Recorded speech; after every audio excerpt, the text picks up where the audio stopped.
Voting polls have officially opened this morning in several states holding primary elections today. Today's primaries are the first elections to take place since the Supreme Court overturned Roe v. Wade last week. New York and Illinois are among the states holding closely watched gubernatorial races. So CBS News Political Unit associate producer Aaron Navarro joins me now with an overview. Aaron, thanks for joining us. What are the big races that you're keeping an eye on today? Hi, Anne-Marie. Thanks for having me. I'll start with my home state of Illinois and the governor's race there. More than $136 million has been spent on ads there, and it's just the primary. Republican Mayor Richard Irvin has been bankrolled with $55 million from GOP megadonor Ken Griffin, but perhaps as a sign that Democrats think he could be competitive with incumbent Governor J.B. Pritzker in November, they have spent a lot of money to boost one of his opponents, State Senator Darren Bailey. He got Trump's endorsement last weekend.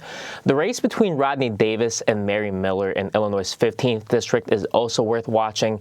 Davis has won tight election after tight election by being more of a moderate Republican, but redistricting by Illinois Democrats put him in a ruby red seat against the conservative firebrand Mary Miller. And New York has their governor and lieutenant governor primaries today. Republican Congressman Lee Zeldin from Long Island seems like the GOP frontrunner, but former Trump lawyer Rudy Giuliani's son, Andrew, is also running. The winner there will likely take on Governor Kathy Hochul, a Democrat, but she has challenges on the left in Jumaane Williams and on the right in Tom Suozzi. And lastly, Colorado's 3rd district, Lauren Boebert, a Republican there. A big block of this district is independents, and she does have an opponent on the ballot, Don Coram, that's looking to appeal to those independents and say there should be a different type of Republican representing this seat. After the Supreme Court's ruling that overturned Roe v. Wade, Democrats wasted pretty much no time telling people, if you're unhappy about this, you should make your feelings known at the ballot box. I'm wondering how much that Supreme Court decision is going to play into today's primaries.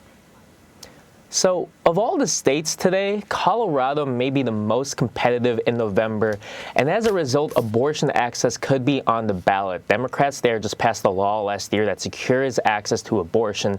If Republicans flip the state legislature and the governor's mansion, they could repeal it. But also, interestingly, there's some daylight between two Republican Senate candidates in Colorado, Joe O'Dea and Ron Hanks. Hanks opposes abortion in all circumstances, and O'Dea says it's not for the government to decide. Who voters choose there could be crucial for abortion access and any laws related to it in the next session of Congress, especially if the Senate margins remain so tight. Another major issue that the Supreme Court recently ruled on has to do with gun legislation.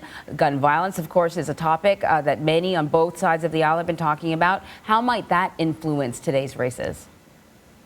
In New York, Governor Kathy Hochul has been talking a lot about gun violence, gun control measures ever since the mass shooting in Buffalo, New York. Throughout the campaign, her opponent, Tom Suozzi, has pointed out she has had an A rating from the NRA, so that has been a part of the primary there. But also I'm watching in Chicago, Illinois' 7th Democratic primary. You have a progressive challenger there in Keena Collins, who's going for her second race against Danny Davis. And she says, given the problems with gun violence in Chicago, there needs to be more of a different approach, something more rooted in education and reforming some of the systems there. So those are two places where gun violence could really play a role in today's primaries. I would also point out I was on the trail with Abigail Spanberger in Virginia's 7th district. That's a battleground district this past weekend, and she has a tough race this November, and she was really touting the bipartisan gun bill. So that's something we can expect to see Democrats in every state in tight races. They're going to be talking about that from here until November. All right, Aaron, thank you very much. Thanks for having me.